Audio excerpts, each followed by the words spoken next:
Hey Team Qualified, welcome to another episode of Single Yet Qualified to Speak, where all the qualified ladies, single, married, or figuring it out, gather to chat about this journey with relationships and doing it with God. Get ready to chat with our hosts, Michelle and Bianca. All right. Back in the building. Right, let's go. All right, it's your girl Bianca. And Michelle. Yes, and we are the hosts of Single Yet Qualified to Speak. This is so good. Okay, so I'm excited about this episode. Yeah, I really hope everyone enjoyed the first introduction. And I hope y'all ready. We about to take off. Take off is real. It's real. All right, let's go. Bring it together. Be back. Sometimes y'all gonna have to real listen. Okay? Yeah. Just put it in the comments. If we do it, let's just put it real. But I'm excited about this episode because we're gonna dig a little deeper. Yeah, right. And get to know us a little bit better. Yes. Know our story just a little bit. We gonna step into it. We gonna wade in the water a little bit. You got years of experience here. A PhD. Jesus qualified though. We're qualified. Hello. I'm excited about the name of this. Even when we, spoke originally about what this was going to be about, and we came up with this name, it spoke so much to both of our stories and just what we experienced. But Single Yet Qualified to Speak. Right. Let's talk a little bit about what the name means to us and how that even came about. Right. I mean, I wonder what people think about when they hear the word single. Mm-hmm. You know, I think originally, even when we posted, I was like, I know there's going to be some married folks that's going to be afraid to follow us because they're like, I ain't single.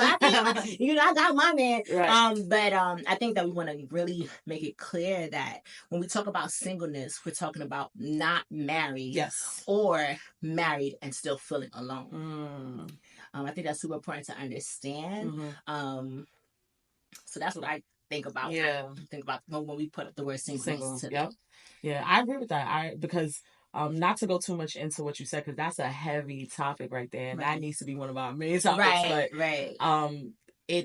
It's a perspective that a lot of people don't really take on because that's hard. That's a hard pill to swallow. Right. You know what I mean? That you've made this commitment. And technically, on paper, you got somebody, but then the reality at home, you ain't got nobody. Right. Either on paper, in your DMs, in your text messages, your bank account says you got somebody, but your heart, your mind, there's a loneliness. Come on.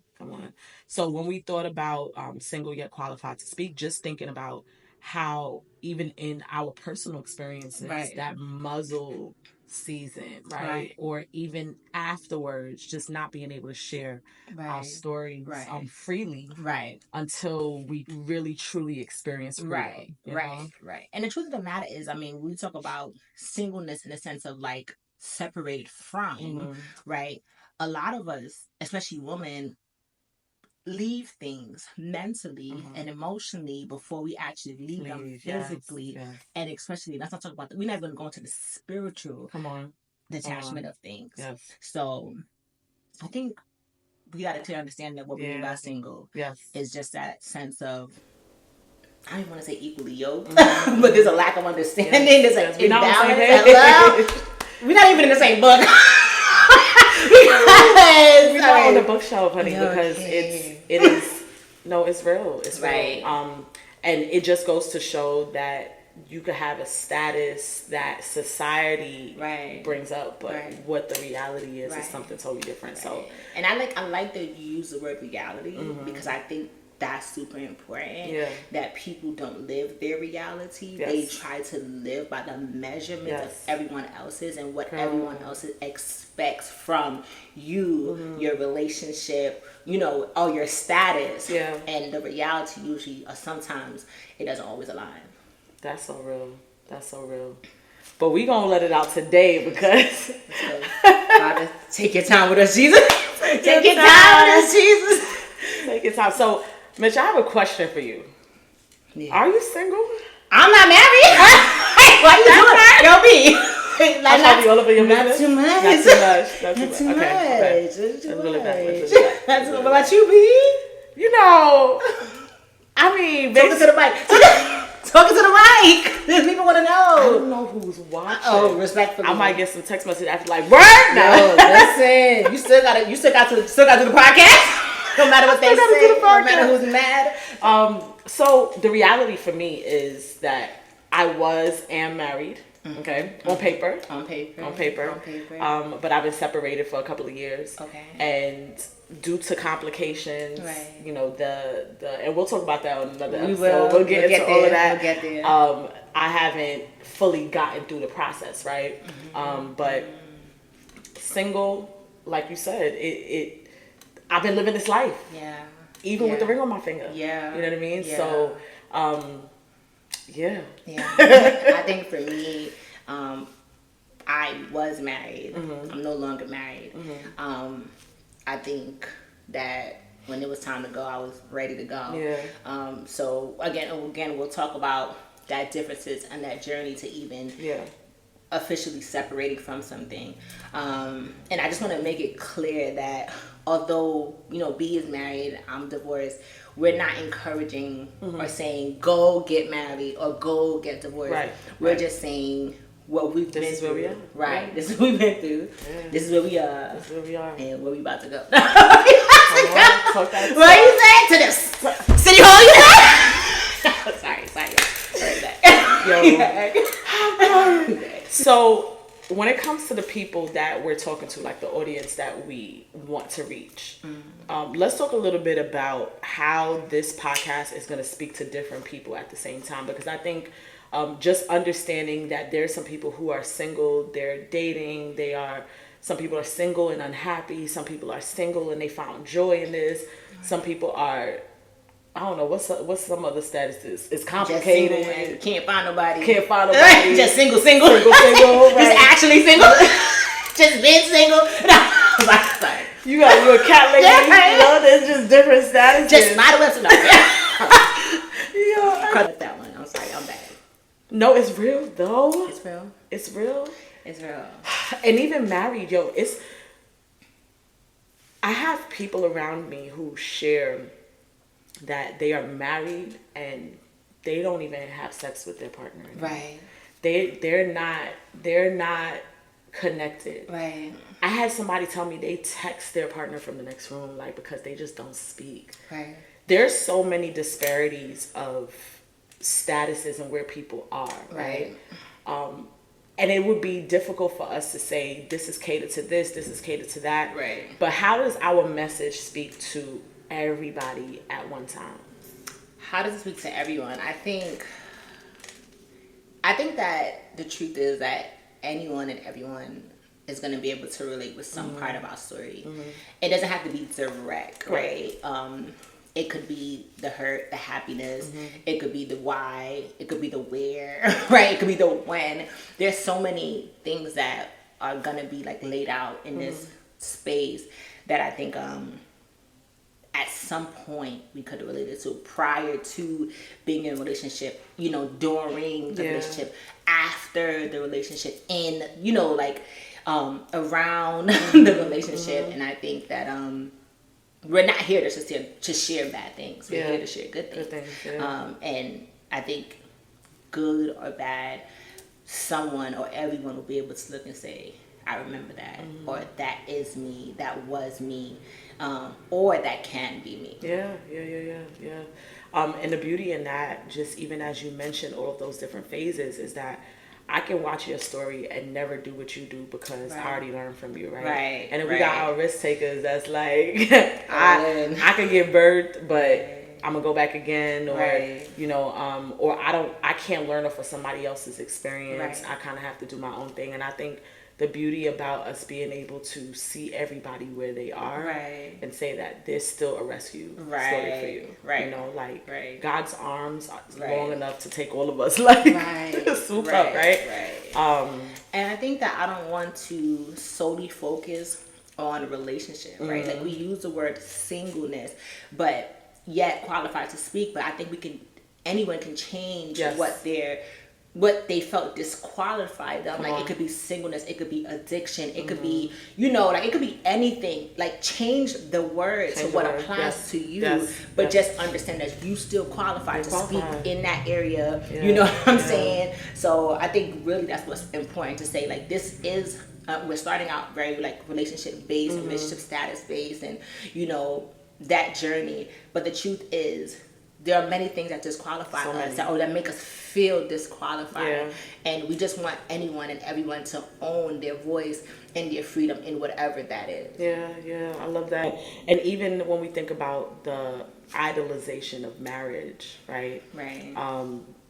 We grew up in households, and not per se us, but just society, where marriage was the pinnacle thing.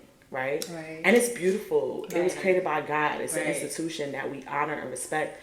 But it was just always this thing that you got to reach that. If you reach that, that's the place of success.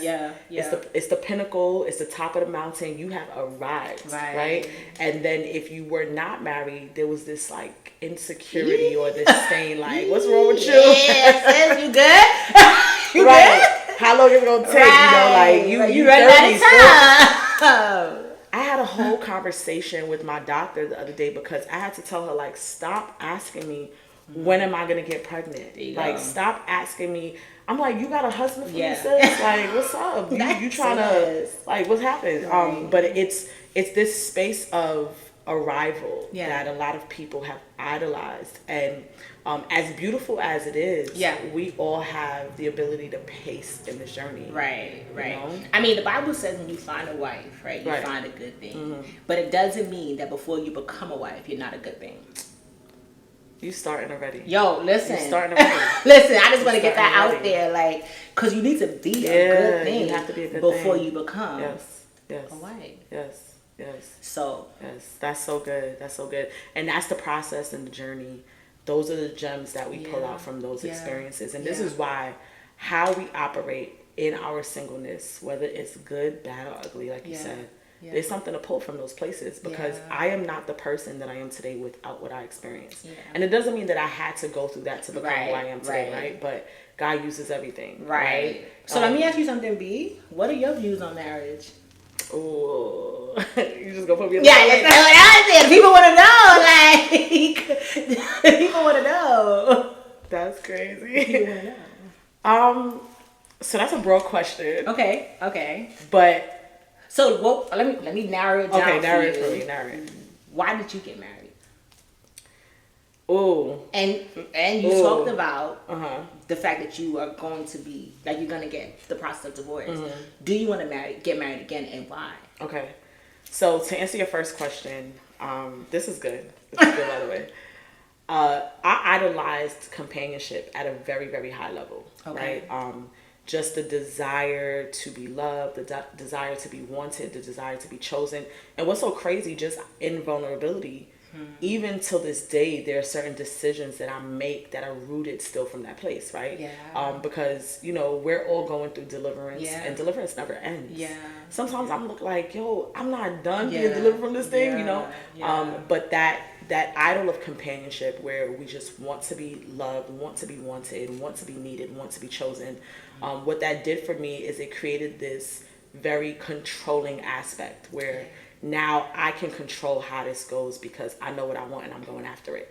And then to add on the fact that I'm a go-getter, like I'm the one that goes after things that I want. So now pair those two, it's a formula for disaster.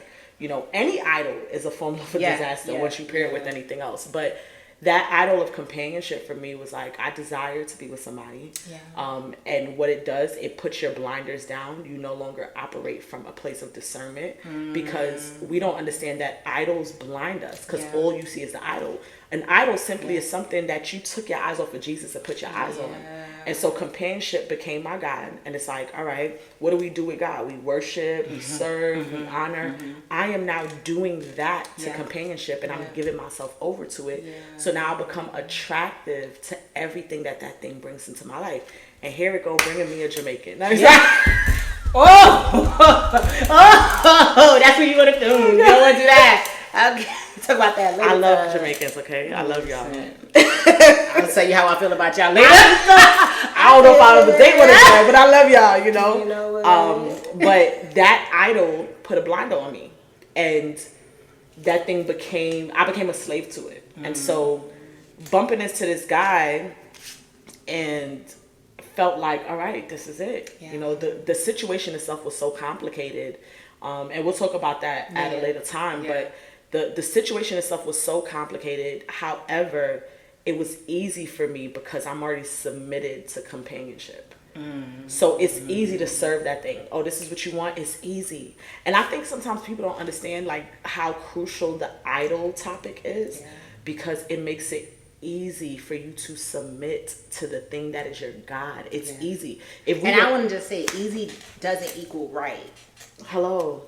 Because sometimes because things are so smooth, like it gotta be God. God. No. Sometimes that thing comes with challenge. Yeah. Right? Yeah. But I was easily submitted to it, ended up getting married, and entered into what I probably would consider some of the most challenging times of my life. Respectfully. Right? But looking back in hindsight, some of the most forming times of my life that caused me to just see the world differently. Right? And you asked if I would ever get married again. Yeah. Absolutely. Okay. Absolutely. Okay. It's like, where you at? Like, what's up? Yo, hit so the DM, put the beat. Put the beat. Capital. Put the bees emojis in the comments. I'm going to check you out now. But, of course, like, I want to be married. I love marriage. What God did during my deliverance is that he removed the idol and created a pure love. So I don't idolize companionship, but I have a pure love for companionship. It's a desire that had to be purified. But like I said, even now there's some things that I still see come up that's like, deal with that. It's still there. Like there's still a smidgen of that thing there, you know? And due to that idol, I experienced what I experienced, but God brought me out and created this totally different perspective on how I move, you know? But I'm gonna throw that right back at you, right? You know, there's some foundational stuff that cause us to make the decisions that we make. And so when you think about your foundation and you think about your background and just the things you saw and experienced, like what was that experience for you? What made you say, I want to get married? You know, or what was the struggle piece there? Like what pushed you to it? What was the struggle there? What did you experience there? Like, what did that look like? So for me, I don't think I'll idolize marriage. I don't think I even respected it. You know, I got married because I started dating someone that was in the church. Okay. It was actually the first time in my life dating someone in the church. And there was a sense of guilt that I felt like, okay, marriage is just the right thing to do. And that's why I got married. Okay. I didn't, I approach relationships, growing up, how I saw marriage, it was broken, it was hurt, it was offensive, it, you know, I looked at marriage as like who wants this? And why, you know? And when my parents separated, and I realized that there was a way out of marriage, I think I've always looked at marriage from the perspective of the way out, not the way in. So when I went into my marriage, you know, as soon as things started to go wrong, and I have no regret for leaving the situation, I realized that because my mind and my perspective was so jaded, that's the reason I entered into that situation. Like, I didn't enter into it with a goal of longevity. You know, it was just like, this is what works now.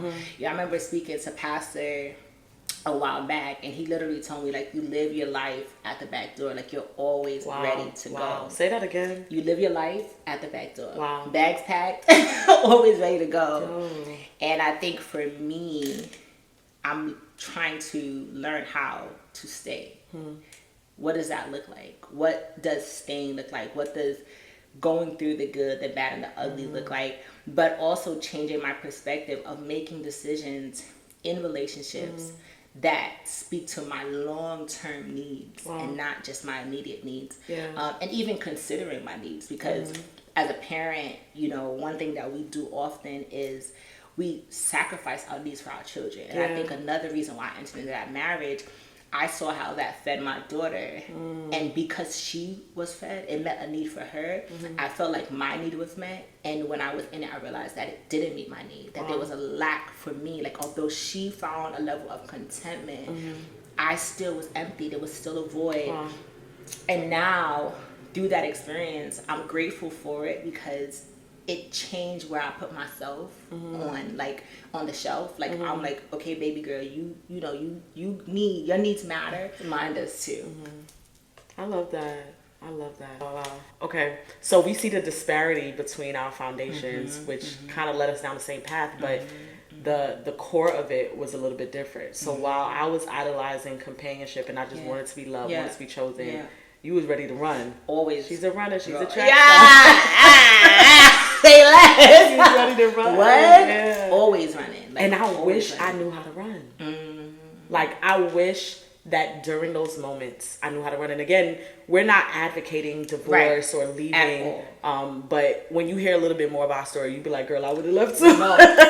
A long time ago. And I feel like it was overdue. Right. I think I stayed too long. I think what we're advocating for is dealing with yourself. Yes. Understanding yourself before getting into Big any and everything. Big time. And how the foundational things like our childhood, our parents, you know, that trauma, that even joy, they really paint a perspective of and how we measure love and marriage and how we approach it. You know, a lot of my childhood even affected my relationship with God, not just my relationship with people.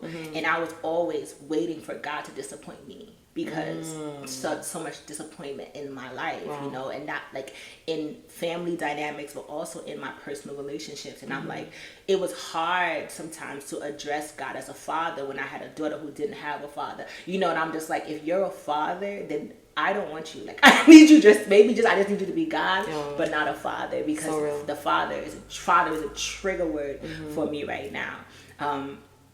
But outside of him being a father, he's also a healer. He's a redeemer. And because he's a healer and a redeemer, I'm able to call him father. Love that. In peace. Love that. In peace. In peace. In pease. And say that with your chest. With what? Say less.